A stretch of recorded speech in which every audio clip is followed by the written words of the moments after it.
BRS నేతలకు MLC doctor Balmuri Venkat strong counter ఇచ్చారు. అధికారం పోయిందని బీఆర్ఎస్ నేతలు పిచ్చి కుక్కల్లాగా లెక్కలు మాట్లాడుతున్నారన్నారు. బీఆర్ఎస్ నేతలు పిచ్చిని ప్రజలు గుర్తించే పక్కన పెట్టారన్నారు.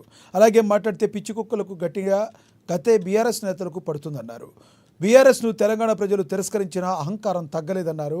గవర్నర్ ప్రసంగాన్ని కేటీఆర్ అవమానించారు. ముఖ్యమంత్రి చైర్ను అవమానిస్తున్నారని వాపోయారు.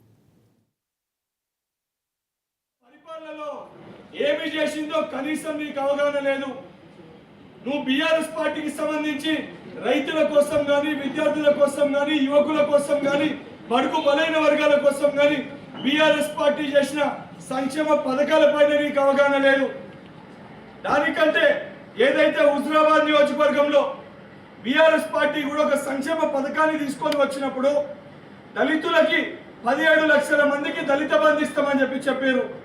హుజురాబాద్ ఉప ఎన్నికల సమయంలో దాన్ని అనౌన్స్ చేసి కేవలము 35,000 కుటుంబాలకి దళిత బంధు ఇచ్చి అందులో 30,000 కేవలం హుజురాబాద్ నియోజకవర్గానికి మొదట విడత ఇచ్చి రెండో విడత కూడా నువ్వే ఆ రోజు ఆపి రెండోసారి మేము అధికారంలోకి వస్తే నాకు ఓట్లేసి గెలిపిస్తేనే రెండో విడత వస్తుందని చెప్పి రాజకీయ లబ్ధి కోసం వాడుకున్న వ్యక్తివి నువ్వు.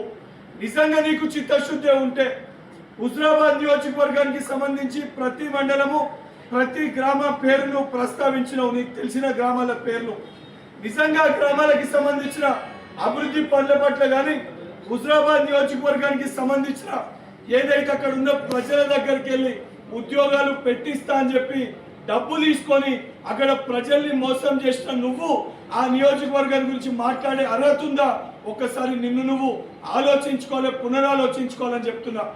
దానితో పాటు కేసీఆర్ గారికి, కేటీఆర్ గారికి చెప్తున్నా, శాసనసభలో మీ సమయంలో కనీసం ప్రతిపక్షం ఏదైతే సంబంధించి సమస్యలపైన మాట్లాడే ఒక అవకాశం మీరు కల్పించలే. ఈరోజు మేము ఇచ్చిన సంక్షేమ పథకాలపైన కానీ, మేము పరిపాలిస్తున్న తీరుపైన కానీ చాలా స్పష్టంగా ఏదైతే ప్రతిపక్షము వారి యొక్క మాటలు వారు మాట్లాడాలని చెప్పి